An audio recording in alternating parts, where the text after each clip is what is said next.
ಅಹಂ ಪ್ರಕಾಶಃ ಸರ್ವಸ್ಯ ಯೋಗಮಾಯಾ ಸಮಾವೃತಃ ಮೂಢಃ ಅಯಂ ನಾಭಿಜಾನಾತಿ ಲೋಕೋ ಮಾಂ ಅಜಂ ಅವ್ಯಯಂ ವೇದಾಹಂ ಸಮತೀತಾನಿ ವರ್ತಮಾನಾನಿ ಅರ್ಜುನ ಭವಿಷ್ಯಾಣಿ ಚ ಭೂತಾನಿ ಮಾಂತು ವೇದನ ಕಶ್ಚನ.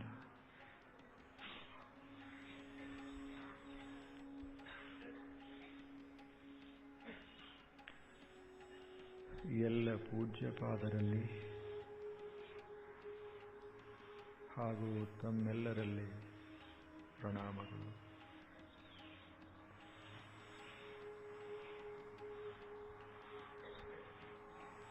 ಶ್ರೀಮದ್ ಭಗವದ್ಗೀತೆಯ 7ನೇ ಅಧ್ಯಾಯ ಜ್ಞಾನ ವಿಜ್ಞಾನ ಯೋಗ 25-26ನೇ ಮಂತ್ರಗಳು.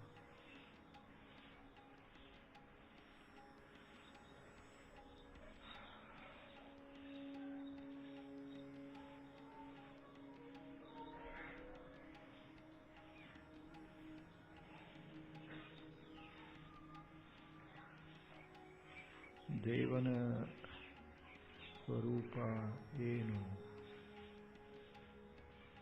ಅದನ್ನು ನಾವು ನೋಡ್ತಾ ಇದ್ದೇವೆ. ಜಗತ್ತಿನಲ್ಲಿರೋ ವಸ್ತುಗಳೇ ಎರಡೇ. ಒಂದು ಜಗತ್ತು, ಇನ್ನೊಂದು ಜಗತ್ತನ್ನು ನಿಯಂತ್ರಿಸುವಂಥ ಒಂದು ಅಚಿಂತ್ಯವಾದ ಶಕ್ತಿ, ಅಥವಾ ಜಗತ್ತು ಜಗತ್ತಿನ ರಚನೆ ಮಾಡಿದಂಥ ದೈವ. ಎರಡು ತಾತ್ವಿಕ ಭಾಷೆಯಲ್ಲಿ ಒಂದಕ್ಕೆ ಜಡ ಅಂತ ಕರೀತಾರೆ, ಇನ್ನೊಂದಕ್ಕೆ ಚೇತನ ಅಂತ ಕರೀತಾರೆ. ದೇವನಿಗೆ ಚೇತನ ಸತ್ಯ ಅಂತಾರೆ, ಈ ಜಗತ್ತಿಗೆ ಜಡ ಸತ್ಯ ಅಂತ ಕರೀತಾರೆ.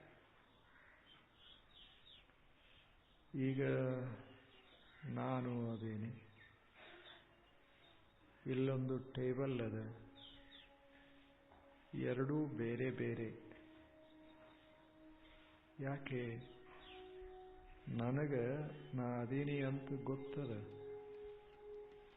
ಈ ಟೇಬಲ್ಕ್ಕೆ ತಾನದೀನಿ ಅಂತ ಗೊತ್ತಿಲ್ಲ.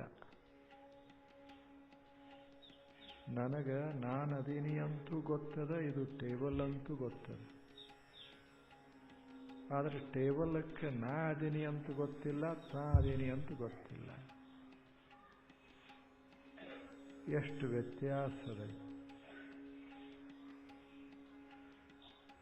ನಾನು ಏನು ತಿಳ್ಕೋತೀನಲ್ಲ, ನನಗೆ ನನ್ನ ಜ್ಞಾನ ಅದಲ್ಲ, ಅದಕ್ಕೆ ಚೇತನ ಅಂತ ಕರೀತಾರೆ.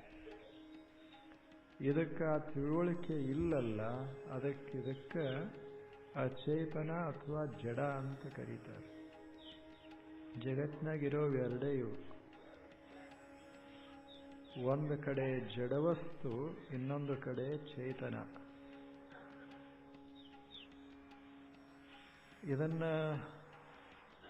ಈ ಎರಡು ತತ್ವಗಳನ್ನು ಕುರಿತು ಜಗತ್ತಿನ ಶ್ರೇಷ್ಠ ತತ್ವಜ್ಞಾನಿಗಳು ಬಹಳ ಚಿಂತನೆ ಮಾಡಿದರು. ಭಾರತ ದೇಶದಲ್ಲಿ 5-6 ಸಾವಿರ ವರ್ಷಗಳಿಂದಲೂ ಈ ಎರಡು ವಸ್ತುಗಳ ಸ್ವರೂಪವನ್ನು ಕುರಿತು ಬಹಳ ಆಳವಾಗಿ ಅವರು ಅರಿತುಕೊಳ್ಳುವ ಪ್ರಯತ್ನ ಮಾಡಿದರು. ಈ ಎರಡರ ಸರಿಯಾದ ಜ್ಞಾನಕ್ಕೆ ಏನಂತಾರೆ? ತತ್ವಜ್ಞಾನ ಅಥವಾ ಅಧ್ಯಾತ್ಮ ಜ್ಞಾನ ಅಂತ ಕರೀತಾರೆ.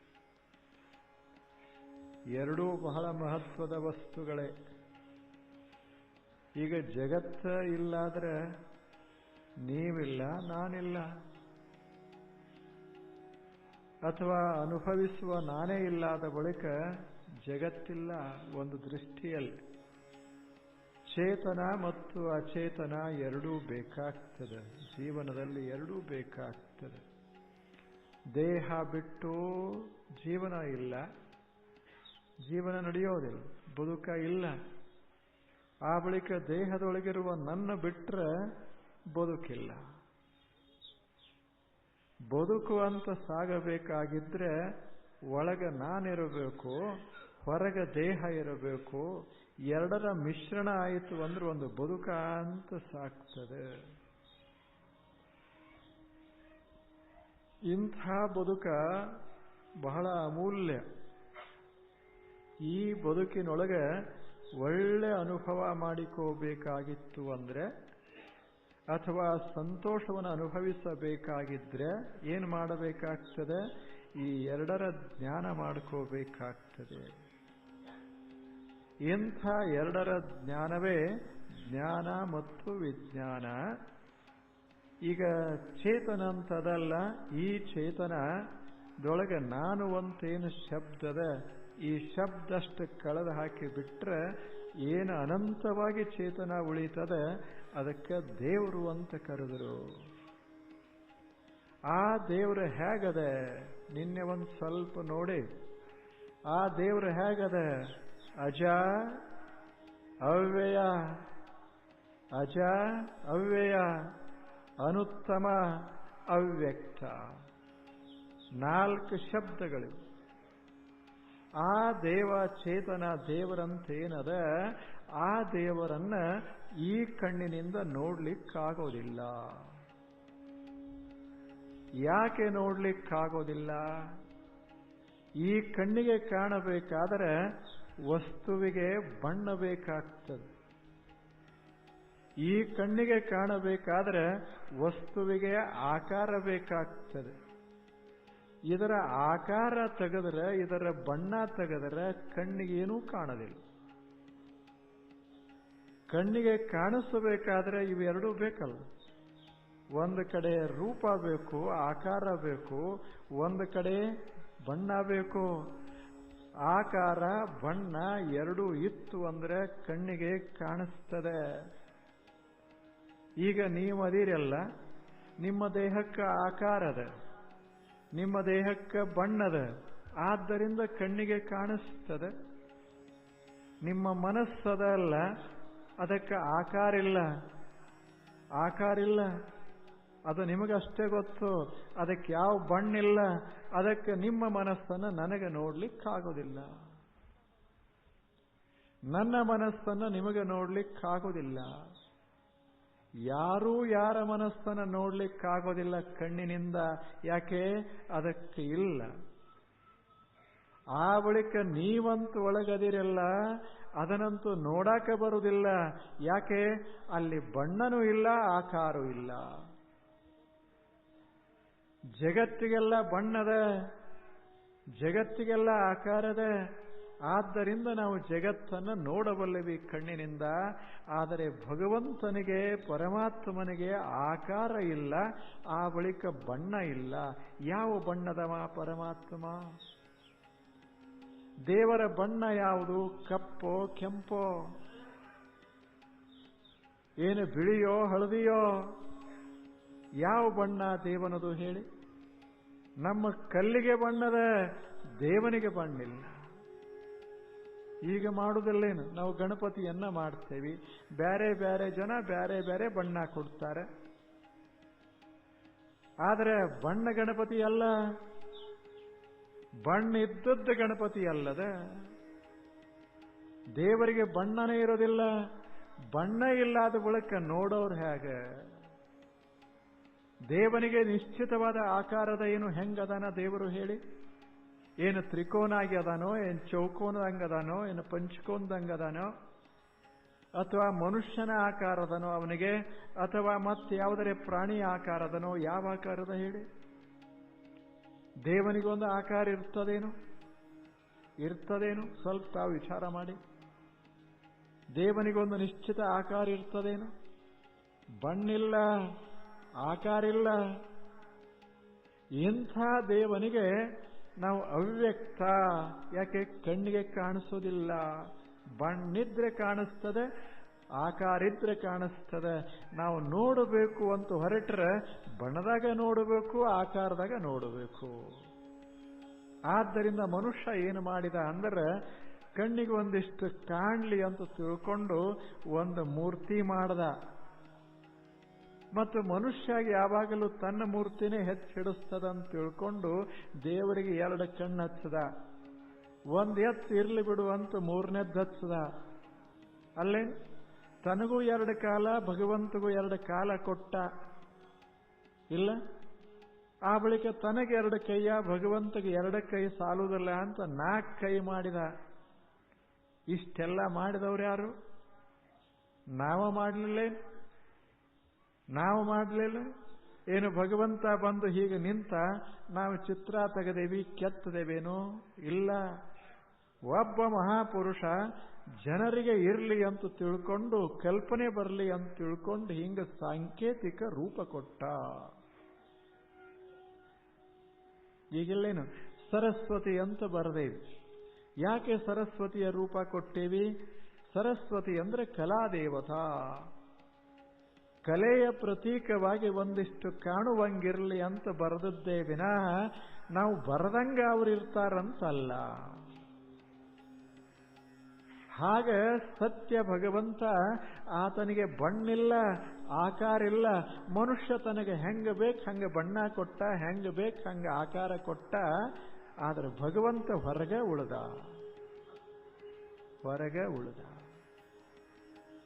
ಯಾವುದ್ರಾಗೂ ಸಿಕ್ಕೊಳ್ಳಿಲ್ಲ ದೇವರು. ಸಿಕ್ಕಿದ್ದ ಅಂದ್ರೆ ನಮ್ಮಂಗೆ ಬಂಧಿತನಾಗ್ತಿದ್ದ. ಎದರಾಗೂ ಸಿಗಲಿಲ್ಲ ದೇವರು. ಎದರಾಗರೆ ಸಿಕ್ಕಾನೇನು ನೋಡಬೇಕು. ಭಕ್ತ ಭವ್ಯ ಮಾಡಿ ಮನೆ ಕಟ್ಟಿರ್ತಾನೆ, ಎಷ್ಟು ಅದ್ಭುತ ಮನೆ ಕಟ್ಟಿರ್ತಾನೆ. ಆದರೆ ಜಗತ್ತನ್ನ ಆಳುತ್ತಾ ಇರುವಂತಹ ಭಗವಂತ, ಜೀವ ಜಂತುಗಳ ನಿರ್ಮಾಣ ಮಾಡಿದಂತಹ ಭಗವಂತ, ನಿಮ್ಮನ್ನ ಮಾಡಿದಂತಹ ಭಗವಂತ, ಅವನಿಗೆ ಎಷ್ಟಿರ್ತದ ಮನ್ಯಾಗ? ಒಂದು ಈಟ್ ಇರ್ತದೆ. ದೇವನಿಗೆ ಇಷ್ಟೋ, ಭಕ್ತನಿಗೆ ಮಹಲ. ಎಷ್ಟು ಮಜಾ ಇಲ್ಲ ಅಂದ್ರೆ ಭಕ್ತ ದೊಡ್ಡವ, ದೇವರ ಸಣ್ಣ ಮಾತಿಲ್ಲ. ಯಾಕಾತು? ಅವನ ಮೂರ್ತಿ ಸಣ್ಣದಿರೋದ್ರಿಂದ ಸಣ್ಣವಾದ. ಅವ ಸಣ್ಣವೇನು? ಇವನ ಮಹಡಿ ದೊಡ್ಡದಾಗೋದ್ರಿಂದ ಇವ ದೊಡ್ಡವಾದ. ಇವ ದೊಡ್ಡವೇನು? ಅಲ್ಲ. ಈ ಕಟ್ಟಡಗಳ ಮ್ಯಾಗಿಂದ ಒಬ್ಬರು ದೇವರು ದೊಡ್ಡದು ಸಣ್ಣದು ಅಂತಿಲ್ಲ.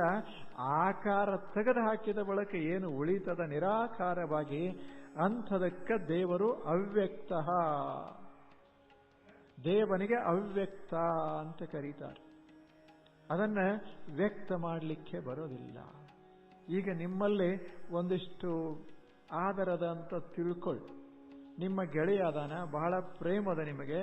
ಆ ಗೆಳೆಯನ ಮೇಲೆ ಪ್ರೇಮದ, ಅವನ ಭೆಟ್ಟಿಗೆ ಹೋಗಿರ್ತೀರಿ ಬಹಳ ದಿವಸದ ನಂತರ. ಆತನಿಗೆ ಹೋಗುವಾಗ ಒಂದು ಹೂವು ಓದು ಹಿಂಗೆ ಕೊಡ್ತೀರಿ. ಇಲ್ಲೇನು? ಈ ಹೂವು ಕೊಡ್ಲಿಲ್ಲ. ಏನು ಕೊಟ್ರಿ ಅಂದ್ರೆ ನಿಮ್ಮ ಪ್ರೇಮದ ಭಾವದ ಅಲ್ಲ, ಆ ಭಾವವನ್ನು ನೀವು ವ್ಯಕ್ತ ಮಾಡಿದಿರಿ. ಬ್ಯಾರೆ ವ್ಯಕ್ತ ಮಾಡಕ್ಕಾಗುವುದಿಲ್ಲ. ಒಂದು ಯಾವುದೋ ವಸ್ತುವಿನ ಮೂಲಕ ವ್ಯಕ್ತ ಮಾಡಬೇಕಾಗ್ತದೆ. ಹಾಗ ವ್ಯಕ್ತ ಮಾಡಕ್ ಬರುವುದಿಲ್ಲ. ಶಬ್ದರೆ ಬಳಸಬೇಕು ಅಥವಾ ಆಕಾರರೇ ಬಳಸಬೇಕು. ಹಂಗ ಮಾಡಿ ನಾವು ಕೊಡೋದಿಲ್ಲ. ಯಾರ್ಯಾರು ನಮಗೆ ಬೇಕಾದವ್ರ ಹತ್ತಿರ ಹೋಗುವಾಗ ಒಂದಿಷ್ಟು ಹಣ್ಣ ಅಂತ ಒಯ್ತೇವಿ, ಇಲ್ಲ ಒಂದಿಷ್ಟೇನರೇ ವಸ್ತುಗಳನ್ನ ಒಯ್ತೇವಿ. ಅವರಿಗೆ ಕೊಟ್ಟು ಸಂತೋಷ ಪಡಿಸ್ತೇವಿ. ನಾವು ಏನು ವ್ಯಕ್ತ ಮಾಡ್ತೇವೆ? ಬಟ್ಟೆ ಬರೀ ಮಹತ್ವದ್ದಲ್ಲ, ವಸ್ತು ಮಹತ್ವದ್ದಲ್ಲ, ನಮ್ಮ ಪ್ರೇಮ ಬಹಳ ಮಹತ್ವದ್ದು. ಆ ಪ್ರೇಮವನ್ನು ತೋರ್ಸಕ್ ಬರುವುದಿಲ್ಲ, ವಸ್ತುಗಳ ಮೂಲಕ ವ್ಯಕ್ತ ಮಾಡೋದಷ್ಟೇ. ಪ್ರೇಮ ಬಟ್ಟೆ ಹಂಗದ ಏನು? ಪ್ರೇಮ ನಾವು ಕೊಟ್ಟ ಭಾಂಡ್ಯದಂಗದ ಏನು? ಪ್ರೇಮ ನಾವು ಕೊಟ್ಟ ಹೂವಿನಂಗದ ಏನು? ಇಲ್ಲ. ಪ್ರೇಮ ಹಿಂಗಿಲ್ಲ. ಅದನ್ನು ನೋಡಕ್ ಬರುವುದಿಲ್ಲ. ಅದು ಅವ್ಯಕ್ತ, ಅದೃಶ್ಯ. ಆದರೂ ಸಹಿತ ವಸ್ತುವಿನ ಮೂಲಕ ನಾವು ವ್ಯಕ್ತ ಹೆಂಗ ಮಾಡ್ತೇವೆ, ಹಂಗ ದೇವರು ಅವ್ಯಕ್ತ, ಅದೃಶ್ಯ. ಆದ್ರೆ ಅವನನ್ನ ಸುಮ್ಮನೆ ಒಂದು ಮೂರ್ತಿ ಕಟ್ಟದು ವ್ಯಕ್ತ ಮಾಡ್ತೇವೆ. ನಮ್ಮ ಭಾವನಾ ವ್ಯಕ್ತ ಮಾಡ್ತೇವೆ, ಭಾವನೆ ವ್ಯಕ್ತ ಮಾಡ್ತೇವೆ. ಇಲ್ಲೇನು ತಾವು ನೋಡಿ, ಒಬ್ಬ ಶಿಲ್ಪಿ ಇರ್ತಾನೆ, ಬಹಳ ದೊಡ್ಡ ಶಿಲ್ಪಿ ಇರ್ತಾನೆ. ಒಂದು ಕಲ್ಲಲ್ಲಿ ತನ್ನ ತಲೆಯಾಗಿರುವಂತಹ ಸೌಂದರ್ಯವನ್ನ, ಕಲಾದೇವತೆಯನ್ನ ಸುಮ್ಮನೆ ಕೆತ್ತಿ ಕೆತ್ತಿ ಕೆತ್ತಿ ರೂಪ ಕೊಡ್ತಾನೆ. ಇದರಂಗ ತಲೆಯಾಗೈತೇನು? ಇಲ್ಲ, ತಲೆಯಾಗಿ ಇದ್ದಿದ್ದು ಹಿಡ್ಯಾಕ ಬರುವುದಿಲ್ಲ. ಶಿಲೆಯೊಳಗಿಟ್ಟ ಬಳಕ ಹಿಡ್ಯಾಕ ಬರ್ತದೆ. ಇದು ಹಿಡಿಲಿಕ್ಕೆ ಬರ್ತದೆ, ತಲೆಯಾಗಿದ್ದಾಗ ಹಿಡ್ಯಾಕ ಬರುವುದಿಲ್ಲ. ಅದನ್ನ ಹೊರಗಿಡ್ಲಿಕ್ಕೆ ಬರುವುದಿಲ್ಲ ಅವನಿಗೆ. ಅದಕ್ಕೆ ಅವ ಏನು ಮಾಡ್ತಾನೆ, ಒಂದು ಕಲ್ಲಾಗ ಅದರದ್ದೊಂದು ಪ್ರತಿರೂಪ ಇಳಿಸ್ತಾನಷ್ಟೇ. ಹಾಗ ಭಕ್ತ ಬಹಳ ದೊಡ್ಡವ, ಒಬ್ಬ ಶಿಲ್ಪಿ ಇದ್ದಂಗ ಭಕ್ತ. ಆತ ಏನು ಮಾಡ್ತಾನೆ, ಭಗವಂತನನ್ನು ಅನುಭವಿಸ್ತಾನೆ. ಆ ಬಳಿಕ ಸುಮ್ಮನೆ ಒಂದು ಕಣ್ಣಿಗಷ್ಟಿರಲಿ ಅಂತ ತಿಳ್ಕೊಂಡು ಹಿಂಗೆ ಒಂದು ರೂಪ ಕೊಟ್ಟು ಒಂದು ಮೂರ್ತಿ ಮಾಡ್ಕೋತಾನೆ. ಆದರೆ ಮೂರ್ತಿನೇ ದೇವರಂತ ಅವ ತಿಳ್ಕೊಳ್ಳೋದಿಲ್ಲ. ನೋಡೋದು ಮೂರ್ತಿ, ಆದರೆ ತಿಳ್ಕೊಳ್ಳೋದು ಅಮೂರ್ತಿ. ಇದು ಬಹಳ ಅದ್ಭುತ ಇದೆ. ನೋಡೋದು ಬೇರೆ, ತಿಳ್ಕೊಳ್ಳೋದು ಬೇರೆ. ತಿಳ್ಕೊಳ್ಳೋದು ಬೇರೆ. ಈಗ ಒಂದು ಮನೆಯೊಳಗೆ ಮಗ ಇರ್ತಾನೆ, ಒಂದು ಸುಂದರವಾದಂತಹ ಚಿತ್ರ ಬರೆಸಿರ್ತಾನೆ, ತನ್ನ ತಂದೆಯ ಚಿತ್ರ ಬರೆಸಿರ್ತಾನೆ ಅಂತ ಇಟ್ಕೊಳ್ಳಿ. ಬಹಳ ಸುಂದರ ಚಿತ್ರ ಬರೆಸಿರ್ತಾನೆ. ತಂದೆ ತೀರಿ ಹೋಗಿರ್ತಾನೆ. ಆ ಚಿತ್ರ ಬಹಳ ಸುಂದರವಾಗಿ ಹಿಂಗೆ ಹಾಕಿರ್ತಾನೆ, ಗೋಡೆ ಮೇಲೆ ಹಾಕಿ ಒಂದು ಮಾಲೆ ಹಾಕಿರ್ತಾನೆ, ಒಂದು ದೀಪ ಹಚ್ಚಿರ್ತಾನೆ. ಎದಕ್ಕೆ ಹಚ್ತಾನೆ? ಎದಕ್ಕೆ ಮಾಲೆ ಹಾಕ್ಯಾನ? ಅವ ತಂದೆ ಅಲ್ಲ. ಎದಕ್ಕೆ ಮಾಲೆ ಹಾಕ್ಯಾನ? ಅದು ಬರೇ ಫೋಟೋ, ಅದು ಬರೇ ಕಾಗದ, ಹೌದಲ್ಲ? ಆದರೆ ಮಗನ ದೃಷ್ಟಿಯೊಳಗೆ ಅದು ಬರೇ ಅಷ್ಟೇ ಇಲ್ಲ. ಅದನ್ನು ನೋಡಿದ ಕೂಡಲೇ ಅವನ ತಲೆಯೊಳಗೆ ಶುರುವಾಗ್ತದೆ, ಅದು ಖರೆ ತಂದೆ, ಇದು ಸುಮ್ಮನೆ ಸಂಕೇತ ಇದೆ. ಈಗ ಫೋಟೋ ಬಿತ್ತು ಅಂತ ತಿಳ್ಕೊಳ್ಳಿ, ಕೆಳಗೆ ಒಡೆದು ಚೂರಾಯ್ತು ಅಂತ ತಿಳ್ಕೊಳ್ಳಿ, ನಮ್ಮ ತಂದೆ ಸತ್ತ ಅಂತಾನೇನು? ಸತ್ತ ಅಂತಾನೇನು ಅನ್ನೋದಿಲ್ಲ. ಅವ ಅಂತಾನೆ ಫೋಟೋ ಒಡೀತು ಅಂತಾನೆ, ತಂದೆ ಒಡೀತು ಅನ್ನೋದಿಲ್ಲ.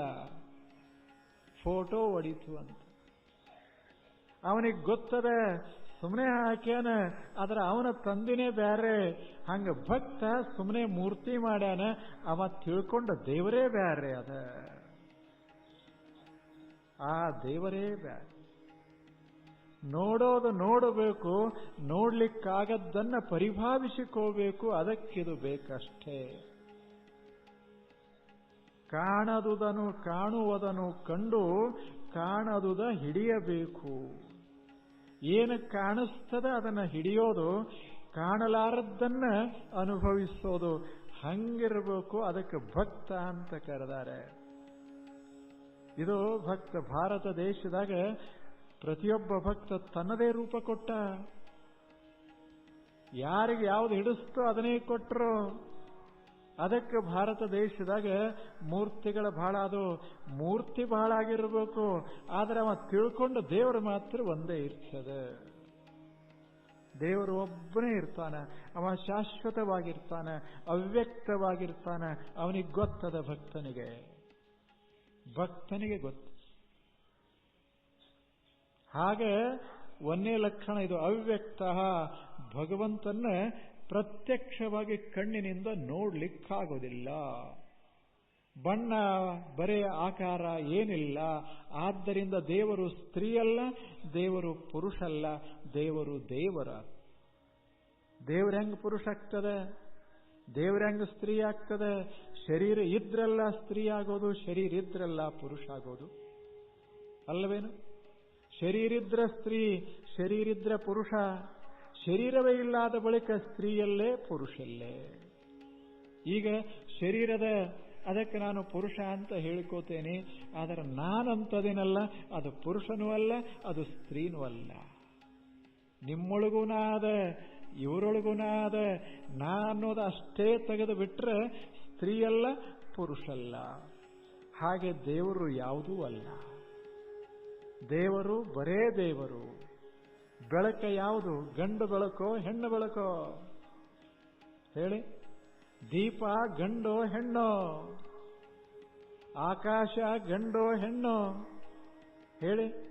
ಏನೂ ಅಲ್ಲ, ಅದು ಗಂಡಲ್ಲ ಹೆಣ್ಣಲ್ಲ. ಹಾಗೆ ಇಷ್ಟೆಲ್ಲದರ ಹಿಂದಿರುವಂಥ ಪರಮಾಕಾಶ, ಪರಮ ಬೆಳಕ, ಅದ್ಭುತವಾದಂಥ ಪ್ರಕಾಶ ಗಂಡೋ ಹೆಣ್ಣೋ? ಏನೂ ಅಲ್ಲ. ದೇವರು ಯಾವುದೂ ಅಲ್ಲ. ನಾಹಂದೇಹೋ ನೇಂದ್ರಿಯಾಣ್ಯಂತರಂಗಂ ನಾಹಂಕಾರೋ ನ ಮನೋ ನಾಪಿ ಬುದ್ಧಿ ಸಾಕ್ಷಿ ಚೇತ ಕೇವಲೋ ನಿರ್ಗುಣಶ್ಚ. ಎಷ್ಟು ಸುಂದರದ! ನಾಹಂದೇಹೋ ನೇಂದ್ರಿಯಾಣ್ಯಂತರಂಗಂ. ಇವೆಲ್ಲ ಕೈಯ, ಕಾಲ, ಕಿವಿ, ಕಣ್ಣ, ಮೂಗ ಏನದಾವ ಇವೆಲ್ಲ ಅಲ್ಲ ನಾನು. ಇದನ್ನೆಲ್ಲ ಬಿಟ್ಟು ನಾನು ಆಂತರಿಕ, ನಾನು ಬರೇ ಜ್ಞಾನದ ಬೆಳಕ ಒಳಗೆ, ಜ್ಞಾನವೇ ನಾನು. ಹಾಗೆ ಭಗವಂತಂದ್ರೆ ಅಮೃತ ಜ್ಞಾನ, ಅಮರ ಜ್ಞಾನ.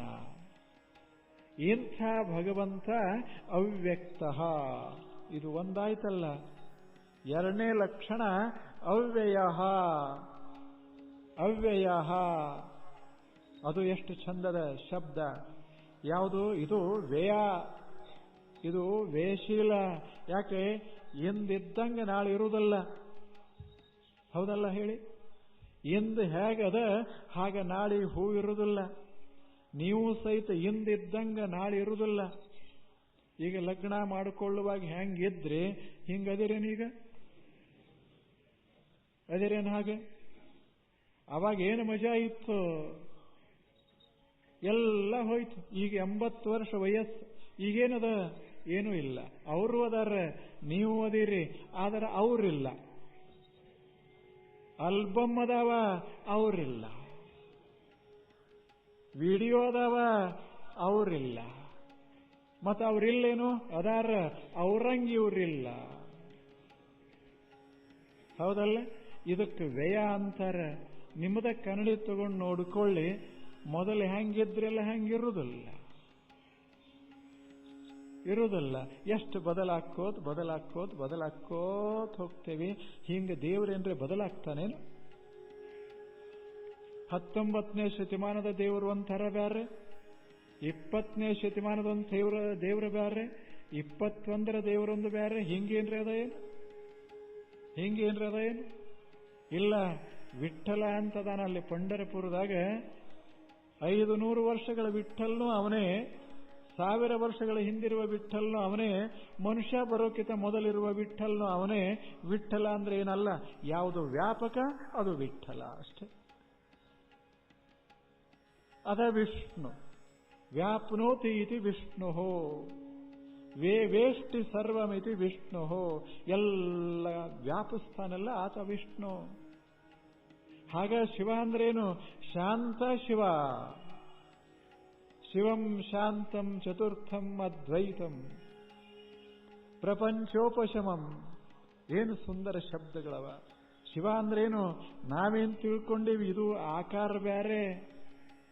ನಾವೇನು ತಿಳ್ಕೊಂಡಿವಿ ನಮ್ಮ ಎತ್ತಿನ ಮೇಲೆ ಯಾವ ಕೂತಾನೆ ಅವ ಶಿವ. ನಮ್ಮ ಎತ್ತ ಪಾಪ ಶಿವನಿಗೆ ಎತ್ತ ಎಲ್ಲಿಗೆ ಹೋಗೋದದ ಹೇಳಿ? ಎಷ್ಟದು ಹೋಗೋದರೆ ಎಷ್ಟು, ಓಡೋದರೆ ಎಷ್ಟು, ಹೊರೋದರೆ ಹೆಂಗೆ ಸಾಧ್ಯ? ಇಡೀ ಜಗತ್ತನ್ನು ನಿರ್ಮಾಣ ಮಾಡಿದ ದೇವರು ಒಂದು ಎತ್ತಿನ ಮ್ಯಾಗ ಹೆಂಗೆ ಕುಂಡ್ರಾಕ್ ಬರ್ತದೆ? ಸುಮ್ಮನೆ ಕಲ್ಪನಾ. ಒಂದಷ್ಟು ಕಲ್ಪನಾ ಕೆಟ್ಟಲ್ಲ. ಕಲ್ಪನಾ ಇರಬೇಕು ಮನುಷ್ಯಾಗ, ಅಂದ್ರೆ ಮಜಾದಾಗಿರ್ತಾನ. ಆದರೆ ಸತ್ಯನೂ ಗೊತ್ತಿರಬೇಕು, ಕಲ್ಪನಾನೂ ಗೊತ್ತಿರಬೇಕು, ಎರಡೂ ಗೊತ್ತಿರಬೇಕು ಮನುಷ್ಯಾಗ. ಅದಕ್ಕಲ್ಲಿ ಶಿವ ಅಂತ ಶಬ್ದ ಕೊಟ್ಟರು. ಶಿವ ಅಂದ್ರೇನು? ಶಾಂತವಾಗಿ ಬಿಟ್ರೆ ಅದೇ ಶಿವ. ಎಲ್ಲ ಶಾಂತ, ಕಾಲ ಶಾಂತ, ದೇಶ ಶಾಂತ, ವಸ್ತು ಶಾಂತ, ವ್ಯಕ್ತಿ ಶಾಂತ, ಎಲ್ಲವೂ ಶಾಂತಾಗಿ ಹೋಯಿತು ಅಂದ್ರೆ ಒಂದು ತರದ ನಿಶ್ಶಬ್ದತೆ ನಿರ್ಮಾಣ ಆಗ್ತದೆ ವಿಶ್ವದೊಳಗೆ. ಅದಕ್ಕೆ ಶಿವ ಅಂತಾರೆ. ಅದು ಶಿವ. ಈಗ ಒಂದು ಗುಡಿ ಅದಂತ ಇಟ್ಕೊಳ್ಳಿ, ಅಲ್ಲಿ ಶಿವನದೊಂದು ಮೂರ್ತಿ ಮಾಡಿರ್ತೀರಿ, ಬಂಗಾರ ಮೂರ್ತಿ. ಇಲ್ಲ, ಬಂಗಾರ ಮೂರ್ತಿ ಇರತಕ್ಕ ಜನ ಬಂದೇ ಬರ್ತಾರೆ ಬರ್ತಾರೆ ಬರ್ತಾರೆ ಬರ್ತಾರೆ ಬರ್ತಾರೆ. ಒಂದು ದಿವಸ ಬಂಗಾರ ಮೂರ್ತಿ ಹೋಗ್ತದೆ, ಆವಾಗ ಯಾರೂ ಬರುವುದೇ ಇಲ್ಲ, ಖಾಲಿ ಆಗ್ತದಲ್ಲ, ಅದೇ ಶಿವ. ಅವಾಗ ಯಾರೂ ಬರುವುದಿಲ್ಲ, ಹೋಗುವುದಿಲ್ಲ, ಯಾರು ಒಯ್ಯುವುದಿಲ್ಲ, ತರುವುದಿಲ್ಲ. ಅದಕ್ಕೆ ಶಿವ ಅಂತಾರೆ. ಶಿವನನ್ನು ಯಾರು ತರಕ್ಕಾಗೋದಿಲ್ಲ, ಶಿವನನ್ನು ಯಾರು ಒಯ್ಯಕ್ಕಾಗೋದಿಲ್ಲ. ಅದು ಖರೇ ಶಿವ. ಅವಾಗ ನಿಶ್ಶಬ್ದ. ಇಷ್ಟಿಲ್ಲ, ಎಷ್ಟು ಚಂದದ ಶಬ್ದ. ಬ್ರಹ್ಮ ಅಂತ ಕರೆದೇವಿ. ಬ್ರಹ್ಮ ಅಂದ್ರೇನು? ಬ್ರಹ್ಮ ಅಂದ್ರೇನು? ಬಹಳ ದೊಡ್ಡದು, ಬಹಳ ದೊಡ್ಡದು. ಎಷ್ಟು ನೀವು ಬೇಕಾದಷ್ಟು ಕಲ್ಪನಾ ಮಾಡಿ, ಅದಕ್ಕಿಂತ ದೊಡ್ಡದು ಅದು ಬ್ರಹ್ಮ. ದೇವರ ಕಲ್ಪನೆ ಎಷ್ಟು ಸುಂದರಿಲ್ಲ. ಇಂಥ ದೇವರು ಖರೇ ದೇವರು. ಇವರೇನದಾರಲ್ಲ ಉಳಿದವರೆಲ್ಲ ಭಕ್ತನ ಭಾವನಾತ್ಮಕ ದೇವರು. ಭಕ್ತ ನಿರ್ಮಾಣ ಮಾಡಿಕೊಂಡ ಆನಂದಕ್ಕಾಗಿ ಅಷ್ಟೆ. ಆನಂದದ ಕೃತಿಗಳಿವೆಲ್ಲ ದೇವನ ಕೃತಿಗಳು. ಇದು ಎರಡನೇ ಲಕ್ಷಣ. ಅಂದ್ರೆ ದೇವರು ಇಂದಿದ್ದಂಗ ನಾಳೆ ಇರುವುದಿಲ್ಲ, ನಾಳಿದ್ದಂಗ ನಾಡ್ದಿರುವುದಿಲ್ಲ ಅಂತಲ್ಲ. ನಾವು ಮಾತ್ರ ಬದಲಾಗ್ತೇವೆ. ಆಗುವುದಿಲ್ಲೇನು? ಬದಲಾಗುವುದಿಲ್ಲೇನು? ಹಿಂದಿನಂಗ ನಾಳೆ ಇರುವುದಿಲ್ಲ. ಈಗ ನಾಳೆ ಒಂದು ದಿವಸ ಮುಗೀತು, ನಾಡ್ದು ಇಲ್ಲಿ ಯಾರು ಬರ್ತೀರಿ ನೀವು? ನಾಳೆ 25 ಕೊನೆ ದಿವಸ ಅಲ್ಲೇನು? ನಾಡ್ದು ಎಲ್ಲಿ ಬರ್ತೀರಿ? ಇಷ್ಟೆಲ್ಲ ಜನ ಬಂದಿರಿ, ಒಂದು ತಿಂಗಳ ಬರ್ತಾ ಇದ್ದೀರಿ, ಆರಾಮಾಗಿ ಕೂಡ್ತೀರಿ, ಹೋಗ್ತೀರಿ. ನಾಡ್ದು ಯಾಕೆ ಬರ್ತೀರಿ? ಬದಲಾಯ್ತು ಅಷ್ಟ್ರಾಗೆ. ಎಷ್ಟೋ ಜನ ಇಲ್ಲಿ ಕೂಡೋ ಬದಲು ಗುಡ್ಡದ ಮೇಲೆ ಹೋಗಿ ಕೂತಿರ್ತೀರಿ, ಮನ್ಯಾಗ ಕೂತಿರ್ತೀರಿ, ಹೊಲದಾಗ ಕೂತಿರ್ತೀರಿ, ಅಂಗಡಿಯೊಳಗೆ ಕೂತಿರ್ತೀರಿ, ಆಫೀಸ್ದಾಗ ಕೂತಿರ್ತೀರಿ, ಸಂತೋಷ ಪಡ್ತಿರ್ತೀರಿ. ಕೆಲವರು ಅಲ್ಲಿ ಕೂತಿರ್ತಾರೆ ಅಲ್ವೇನು?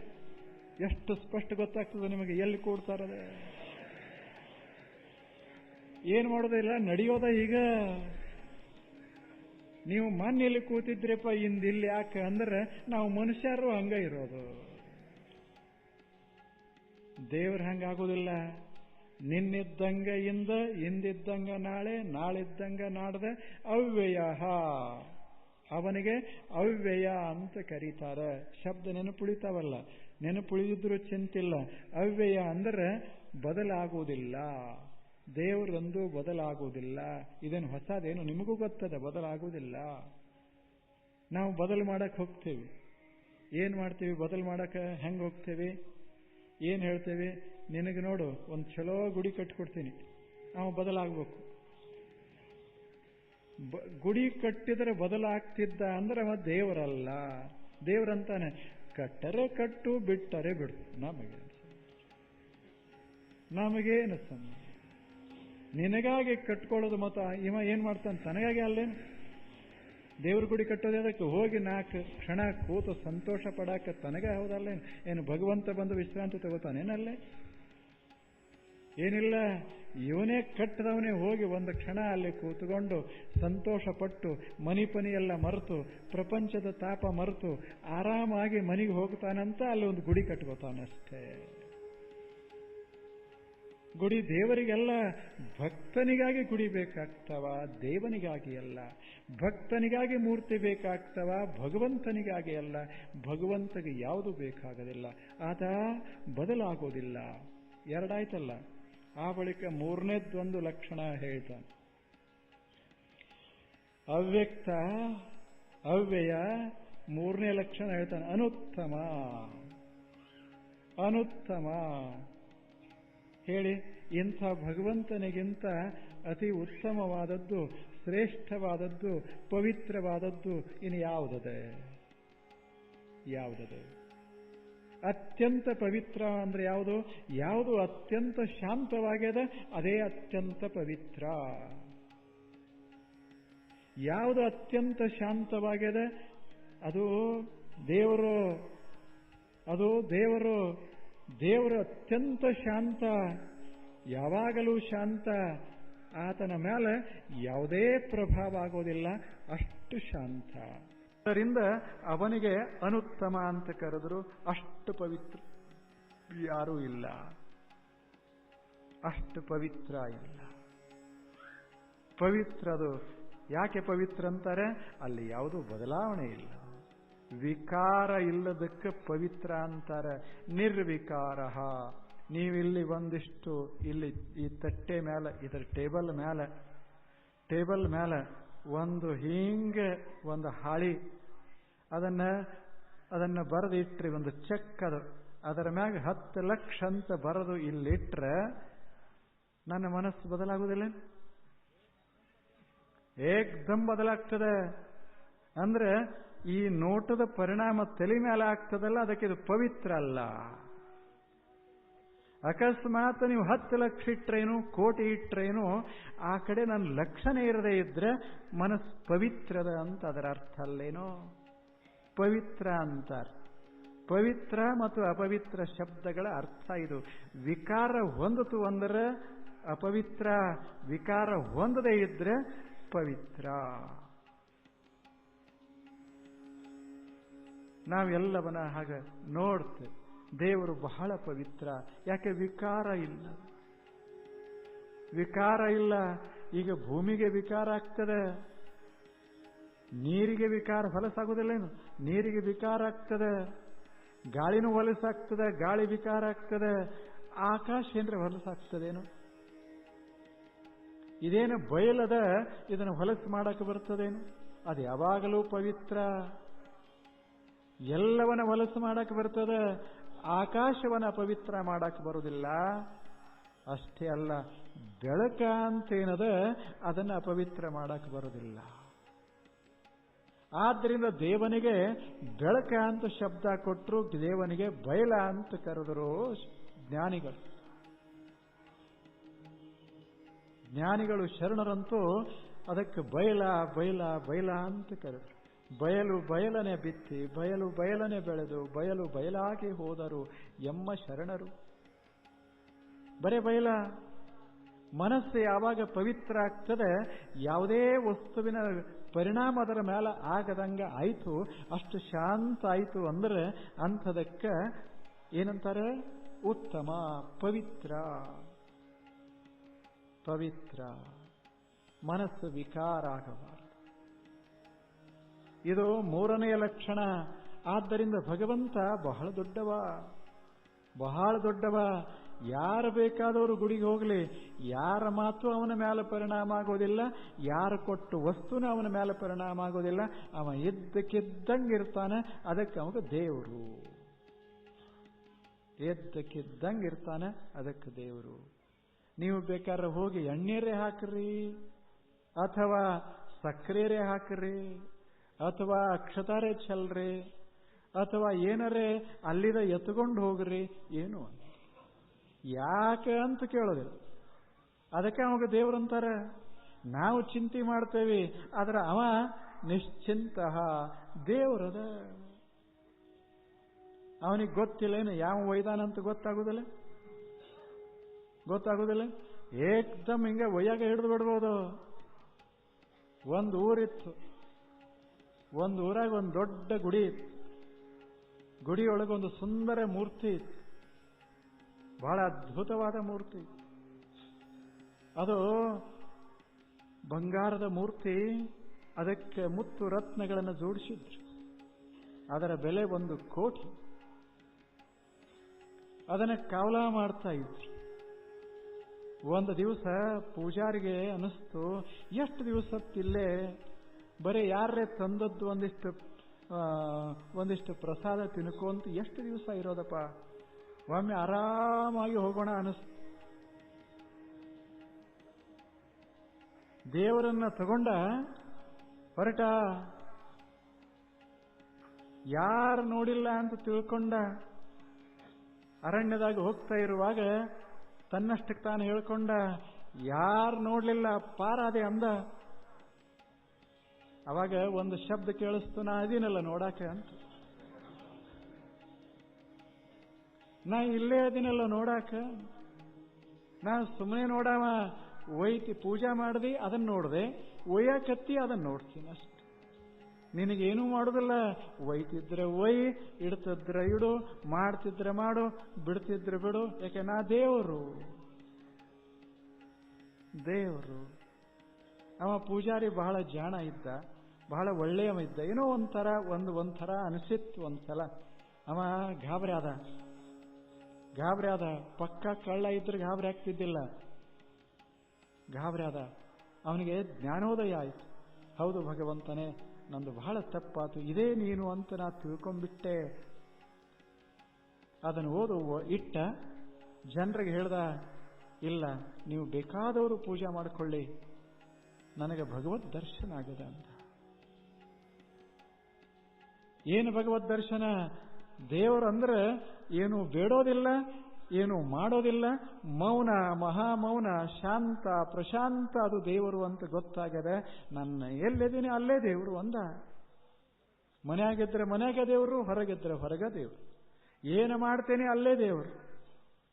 ಸಂತನಾಗಿ ಹೋದ, ಪೂಜಾರಿ ಒಬ್ಬ ಸಂತನಾದ. ಅವ್ಯಯ, ಅನುತ್ತಮ, ಅತ್ಯಂತ ಪವಿತ್ರ ಇದು. ಕೊನೆಗೆ ಒಂದು ಶಬ್ದ ಹೇಳ್ತಾನೆ, ಅಜಂ. ಅಜಂ, ಅಜಂ ಅಂದ್ರೆ ಹುಟ್ಟಿಲ್ಲ. ಹುಟ್ಟಿಲ್ಲ ಆದ ಬಳಿಕ ಅವನಿಗೆ ತಾಯಿ ಇಲ್ಲ, ಅವನಿಗೆ ತಂದಿಲ್ಲ. ಯಾರ್ಯಾರಿಗೆ ತಾಯಿ ತಂದೆ ಇರ್ತಾರ ಅವರು ದೇವರಲ್ಲ. ಎಷ್ಟು ಚಂದ ಭಗವದ್ಗೀತೆ, ಎಷ್ಟು ಅದ್ಭುತ ಗ್ರಂಥ ಅದು. ಭಗವದ್ಗೀತೆ ಜಗತ್ತಿನ ಶ್ರೇಷ್ಠ ಅಧ್ಯಾತ್ಮ ಗ್ರಂಥ ಅಂತ ಎಲ್ಲರೂ ಮನ್ನಿಸ್ತಾರೆ. ಸಾವಿರಾರು ವರ್ಷಗಳಿಂದ ಭಾರತ ದೇಶದಲ್ಲಿ ಈ ಪವಿತ್ರ ಗ್ರಂಥವನ್ನು ಓದ್ತಾ ಇದ್ದಾರೆ. ಎಷ್ಟು ಒಳ್ಳೆ ಮಾತ ಹೇಳ್ತಾನ ಭಗವಂತ.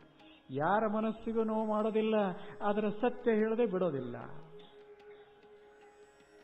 ಅಜಂ, ದೇವರು ಹುಟ್ಟಿಲ್ಲ, ದೇವರೆಂದು ಹುಟ್ಟೋದು ಇಲ್ಲ. ಅಕಸ್ಮಾತ್ ಹುಟ್ಟಿದ್ರೆ ಸತ್ತೇ ಹೋಗ್ತಾನೆ, ಮುಂದೇನು ಮಾಡೋರು ಅಂದ.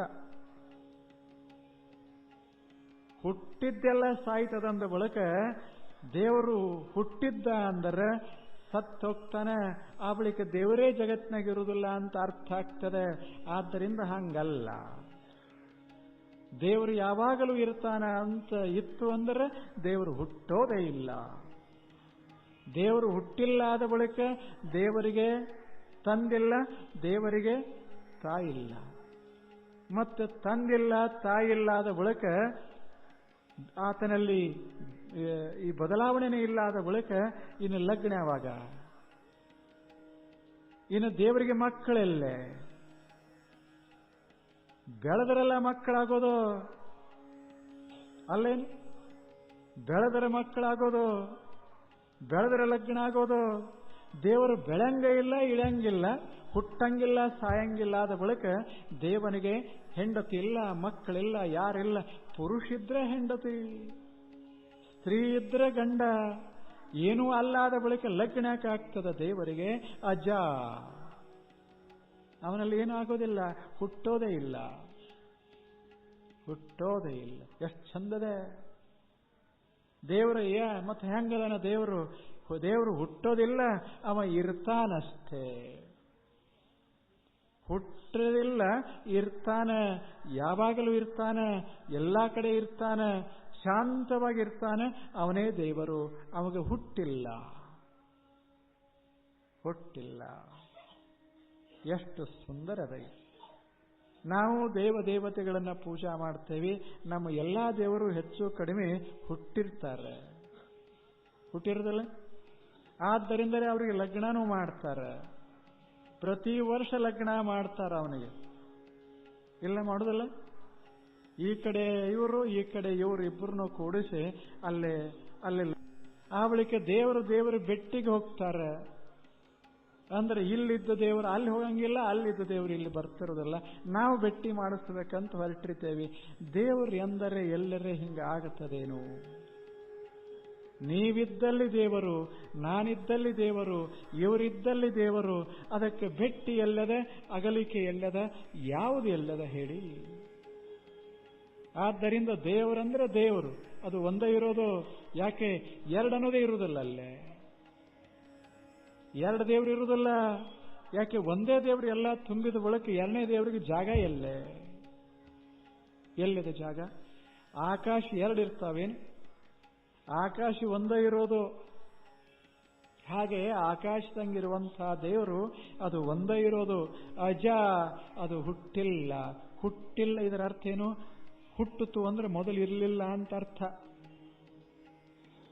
ಹುಟ್ಟಿತು ಅಂದ್ರೆ ಮೊದಲು ಇರಲಿಲ್ಲ, ಈಗ ಹುಟ್ಟಿತು ಅಂತ ಅದರ ಅರ್ಥ. ಅಂದ್ರೆ ಮೊದಲ ದೇವರು ಇರಲಿಲ್ಲ ಅಂತ ಹೇಳ್ದಂಗೆ ಆಗ್ತದೆ. ಮೊದಲ ದೇವರು ಇರಲಿಲ್ಲ, ಮೊದಲ ದೇವರು ಇರಲಿಲ್ಲ. ಯಾವಾಗಲೂ ದೇವರು ಇದ್ದ ಅಂದ್ರೆ ಹುಟ್ಟೋದು ಯಾವಾಗ? ಹುಟ್ಟು ಶಬ್ದಕ್ಕೆ ಅರ್ಥ ಏನದೆ? ಈಗ ಟೇಬಲ್ ನಾನು ತಯಾರ ಮಾಡ್ತೀನಿ, ಇದು ಇರಲಿಲ್ಲ, ನಾನಿದನ್ನು ತಯಾರ ಮಾಡ್ತೀನಿ, ಮಾಡಿ ತಂದು ಇಲ್ಲಿ ಇಡ್ತೇನೆ. ಮೊದಲಿರಲಿಲ್ಲ, ನಿನ್ನಿರಲಿಲ್ಲ, ಇಂದು ತಯಾರ ಮಾಡಿ ಇಟ್ಟೇನೆ, ನಿನ್ನೆ ಇದು ಇರಲಿಲ್ಲ. ಹಂಗೆ ದೇವರನ್ನ ಹಿಂಗೆ ತಯಾರ ಮಾಡಿ ಇಟ್ಟೇವೇನೋ? ಹಂಗೆ ಇಡಾಕೆ ಬರ್ತದೇನೋ? ಬರುವುದಿಲ್ಲ. ದೇವರು ಯಾವಾಗಲೂ ಇರ್ತದೆ, ನಾವು ಬರ್ತೇವಿ ಹೋಗ್ತೇವಿ. ಮನುಷ್ಯ ಲಗ್ನ ಆಗ್ತಾನ, ಮನುಷ್ಯಾಗ ಮಕ್ಕಳಾಗ್ತಾವ. ಆಕಾಶಕ್ಕೆ ಲಗ್ನ ಆಗೋದಿಲ್ಲ, ಆಕಾಶಕ್ಕೆ ಮಕ್ಕಳಾಗದೆ. ಪ್ರಕಾಶಕ್ಕೆ ಲಗ್ನ ಆಗೋದಿಲ್ಲ, ಪ್ರಕಾಶಕ್ಕೆ ಮಕ್ಕಳಾಗೋದಿಲ್ಲ. ಪ್ರಕಾಶ ಸದಾ ಇರ್ತದೆ, ಆಕಾಶ ಸದಾ ಇರ್ತದೆ, ದೇವರು ಸದಾ ಇರ್ತಾನ. ಅವನಿಗೇನು ಮಾಡೋರು? ನಾವು ಅವನನ್ನು ತಿಳ್ಕೋಬೇಕೇ ವಿನಃ ಏನೂ ಮಾಡೋದಿಲ್ಲ.